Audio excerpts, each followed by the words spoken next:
Good morning, families. I'm sitting here on my front porch this morning and I'm just listening to the stillness and the birds, looking at the moon, and I'm reminded of today's lesson. And today's lesson is one of Jesus at the Garden of Gethsemane. And Matthew 26:38 says, "Then he said to them, 'My soul is overwhelmed with sorrow to the point of death. Stay here and keep watch with me.'" Jesus was talking to the disciples who'd gone to the garden with him, and particularly he's talking to Peter and James and John, and he asked them to stay and to watch over him and to pray for him. And then Jesus went a little bit further into the garden. He was very sad.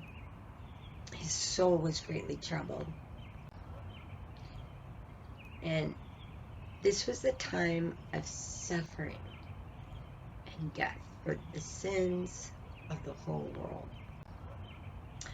Jesus actually said that his soul is crushed with sorrow, and he asked the disciples to stay and watch out for him and to pray with him. He went a little bit forward and he fell to the ground. His suffering was so great that it seemed impossible to bear. And he cried out to God the Father, "Oh, my Father, if it is possible, let this suffering be taken away from me. But I want your will, not mine." What he's saying is that God, the Father, God, if there's any way to save the people from their sins without this terrible suffering, without me having to die on the cross, is there some other way? But I want your will to be done, not mine. But there was no other way for God to redeem sinful men. And Jesus knew that before the world was created. And that is why he willingly came from heaven and offered himself as the sacrificial lamb. He returned to Peter and James and John, and he found them asleep. And he said, "My friends, couldn't you even stay awake with me for 1 hour?" When they should have been there for Jesus, praying with him and comforting him, they fell asleep. Again, Jesus left the disciples and he prayed some more. And he went back and he found them sleeping again. And then he went back and he prayed.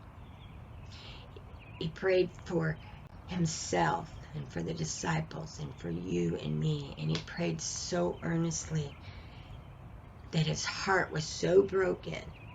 It said that sweat was as it was in great drops of blood falling from him to the ground. But then something wonderful happened. God the Father sent an angel from heaven to strengthen him. And he got up from the ground from praying, and he went back to where Peter and James and John were. And he said again, "Wake up. It is time."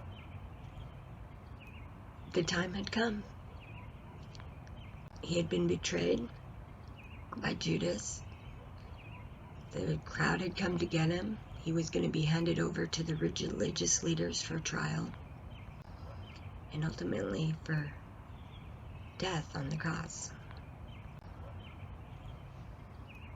I'm reminded this morning that Jesus was praying, and he had asked the disciples 3 times to pray with him because he was so troubled. And he knew the way through peace and to get through that would be to pray and to pray out to God. Jesus knew that it was super, super important to pray. And he wanted the disciples to know that too. This lesson helps me to remember how important the power of prayer is and how God answers our prayers. As I sit out here this morning and I listen to the birds and I look out into God's wonderful world, and I look at this moon and how bright it's shining on me, it's a good time for me to pray. Today, families, I'd like to ask you to read Luke 22:39 through 46 with your children. Maybe you can go on a walk and find a garden or a park, or maybe you just have a nice quiet spot outside your home to read this with your children. And take a moment to pray. Thank God and Jesus for what they've done for us. Maybe you can find a rock, because we know the Bible says that Jesus is our rock.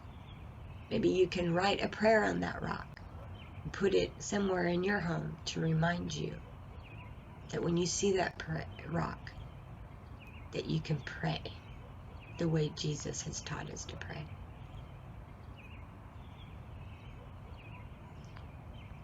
And so let's end in prayer. Our Father, who art in heaven, hallowed be thy name. Thy kingdom come, thy will be done, on earth as it is in heaven. Give us this day our daily bread, and forgive us our trespasses, as we forgive those who trespass against us. And lead us not into temptation, but deliver us from evil. For thine is the kingdom, and the power, and the glory forever. Amen.